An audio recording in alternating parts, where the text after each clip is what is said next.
Friends, welcome back to my life full life YouTube channel. இன்றைக்கி உருளைக்கிழங்கு மசாலாவை வச்சு 2 ஸ்நாக் பண்ண போகிறேன். இது வந்து பூரிக்கு செஞ்ச உருளைக்கிழங்கு மசாலா மீந்து போச்சு. அந்த மசாலா எப்படி பண்ணேன்னு தனியாக வீடியோ போட்டிருக்கேன், செக் அவுட் பண்ணி பாருங்கள். இந்த மசாலா மட்டும்தான் இருக்கணும்னு இல்லை, எந்த பொரியல் உங்கள் வீட்டில் மீந்து போயிருந்தாலும் அதை வச்சு ஈஸியாக பண்ணலாம். அதுக்கு 2 டேபிள் ஸ்பூன் அளவுக்கு மைதா மாவு எடுத்து கொஞ்சம் உப்பு போட்டு நல்லா சப்பாத்தி மாவு பதத்துக்கு மிக்ஸ் பண்ணி ஒரு 15 நிமிஷம் சோக் பண்ணி எடுத்து வச்சுருக்கேன். இப்போ இதை 2 பார்ட்டிஷனாக பிரிச்சுட்டு ஒரு பார்ட்டிஷனில் நல்லா மாவு டஸ்ட் பண்ணி எவ்வளோ முடியுமோ அவ்வளோ மெலிசாக தேய்ச்சி எடுத்துக்கோங்க. நல்லா தின்னாக தேய்ச்சா தான் நமக்கு சமோசா வந்து நல்லா கிறிஸ்பியாக கிடைக்கும், மொறுன்னு. அதனால் எவ்வளோ முடியுமோ இந்த அளவுக்கு நல்லா தின்னாக தேய்ச்சி எடுத்துக்கோங்க. நல்லா மாவு டஸ்ட் பண்ணி தேய்ச்சி எடுத்துட்டு இந்த மாதிரி நான் ஒரு 3 பார்ட்டிஷனாக பிரித்து எடுத்துக்க போகிறேன். நான் ஒன்றும் எந்த ஷேப்டாகவும் இல்லை, இந்த அளவுக்கு கேப் விட்டு ஒரு 3 பார்ட்டிஷன் மட்டும் நான் எடுத்துக்க போகிறேன். ஏன்னா நான் 3 சமோசா மட்டும்தான் சுட போகிறேன்.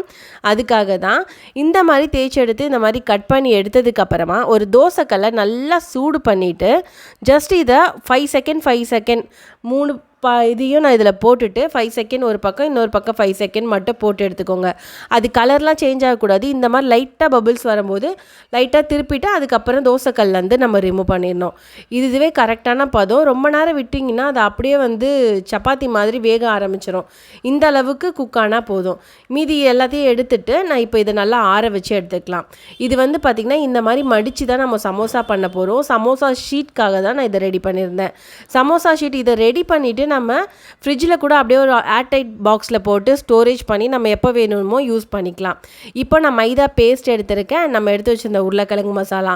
இப்போ ஒன்றும் இல்லைங்க, இந்த மாதிரி லைட்டாக இந்த மாதிரி மடக்கிட்டு அந்த மைதா பேஸ்ட் இருக்கு இல்லைங்களா, அதை இந்த மாதிரி அப்ளை பண்ணிக்கோங்க. அப்ளை பண்ணிவிட்டு இந்த மாதிரி வச்சிங்கன்னா கொஞ்ச நேரம் ஹோல்ட் பண்ணிங்கன்னா நல்ல பேஸ்ட் ஆகிடும். அதுக்கப்புறமா இதை அப்படியே வந்து ரெக்டாங்கிள் ஷேபிள், இங்கே சின்ன வயசுலலாம் ரிப்பன்லாம் மடித்து விளையாடுவோம், பார்த்துருக்கீங்களா? 90s கிட்க்கு கண்டிப்பாக தெரிஞ்சிருக்கும். இந்த மாதிரி மடக்கிட்டு இந்த பக்கமும் நான் வந்து மைதா பேஸ்ட்டு சேர்த்துக்கிட்டேன்.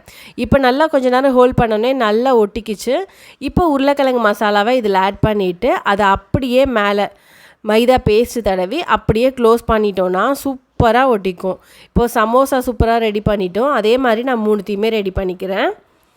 இப்போ பாருங்கள், சூப்பராக ரெடி ஆகிடுச்சு. இப்போ ஆயில் நல்லா ஹீட் ஆனதுக்கப்புறமா மீடியம் ஃப்ளேமில் வச்சு பொறுமையாக பொரிச்சு எடுங்க. நல்லா ப்ரௌன் கலரில் வர அளவுக்கு நல்லா பொரிச்சு எடுத்துக்கோங்க. இப்போ நான் 3த்தையுமே நான் வந்து நல்லா பொரிச்சு எடுத்துக்கிறேன்.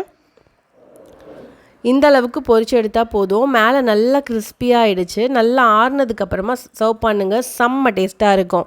இந்த சமோசா ரெசிபி உங்களுக்கு பிடிச்சிருந்ததுன்னா கமெண்டில் ஷேர் பண்ணுங்கள். நெக்ஸ்ட் என்ன பார்க்கலாமா? உருளைக்கிழங்கு போண்டா. இதே உருளைக்கிழங்கு மசாலா தான். இதுக்கு வந்து பார்த்திங்கன்னா கொஞ்சம் ஈரப்பதமாக இருக்கும். போண்டா பிடிக்கும்போது நமக்கு அது வந்து கையில் பிடிக்கிற மாதிரி இருக்காது.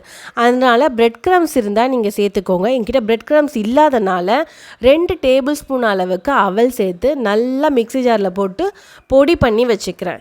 இப்போ பொடி பண்ணதுக்கப்புறமா இதில் இருக்கிற கருவேப்பிலை, இந்த பச்சை மிளகாய் இது எல்லாத்தையும் ரிமூவ் பண்ணிவிடுங்க. போண்டா சாப்பிடும்போது அது வாயில் கடிப்படும்போது டிஸ்டர்பன்ஸாக இருக்கும், அதுக்காக தான். இப்போ நான் வந்து அவலை அரைச்சி எடுத்துட்டேன். இதில் ஆட் பண்ணிவிட்டு நல்லா மிக்ஸ் பண்ணிங்கன்னா அந்த உருளைக்கிழங்குல இருக்கிற ஈரப்பதம் அது எல்லாத்தையுமே அந்த அவல் வந்து உறிஞ்சி எடுத்துக்கும். அண்ட் அவலுமே சாஃப்ட் ஆகிடும். இதை மிக்ஸ் பண்ணிவிட்டு ஒரு 10 நிமிஷம் அப்படி ஓரமாக வச்சுடுங்க. அதுக்குள்ளே இன்ஸ்டன்ட் பஜ்ஜி மிக்ஸ் பவுடர் இருக்கும் இல்லைங்களா, அதை வந்து நான் எடுத்துக்கிட்டேன். உங்ககிட்ட இல்லைன்னா கடலை மாவு, அரிசி மாவு, அதுக்கப்புறமா உப்பு மிளகாத்தூள் சேர்த்து நீங்கள் இந்த மாதிரி மிக்ஸ் பண்ணி எடுத்துக்கோங்க. இப்போ வந்து பார்த்திங்கன்னா நல்லா கட்டி பதமாக கொஞ்சம் திக்காக இருக்கிற மாதிரி மிக்ஸ் பண்ணி எடுத்துக்கோங்க. நான் இந்த அளவுக்கு திக்காக எடுத்துக்கிட்டேன். இதுக்கப்புறமா என்ன, நம்மளோட அவல் மிக்ஸ் வந்து பார்த்திங்கன்னா சூப்பராக உதிரியாக வந்துருச்சு. இது நல்லா அழுத்தம் கொடுத்து உருண்டைகளாக பிடிச்சி எடுத்துக்கலாம். இந்த அளவுக்கு உருண்டைகளாக பிடிச்சி எடுத்துகிட்டு நம்ம எடுத்து வச்சுருந்த அந்த பஜ்ஜி மாவு இருக்கு இல்லைங்களா, அதில் வந்து இந்த மாதிரி மிக்ஸ் பண்ணிவிட்டு எல்லா பக்கமும் நல்லா ஆகிற மாதிரி மிக்ஸ் பண்ணிக்கோங்க. மிக்ஸ் பண்ணிவிட்டு ஆயில் நல்லா சூடானதுக்கப்புறமா ஒன்றா போட்டு பொரிச்சு எடுத்துக்கலாம். இப்போ நமக்கு உருளைக்கிழங்கு மசாலா போண்டாவும் ரெடி ஆகிடுச்சு, உருளைக்கிழங்கு சமோசாவும் ரெடி ஆகிடுச்சு. உங்களுக்கு இந்த 2 ரெசிபியே பிடிச்சதுன்னா நம்ம சேனலை சப்ஸ்கிரைப் பண்ணிக்கோங்க. இந்த மாதிரி வீடியோ பார்க்கணும் அப்படின்னு நினச்சிங்கன்னா ஷேர் பண்ணுங்கள். அண்ட் நோட்டிஃபிகேஷன் பெல் ஐக்கானை கிளிக் பண்ணிக்கோங்க. தேங்க்யூ. Happy cooking. பை.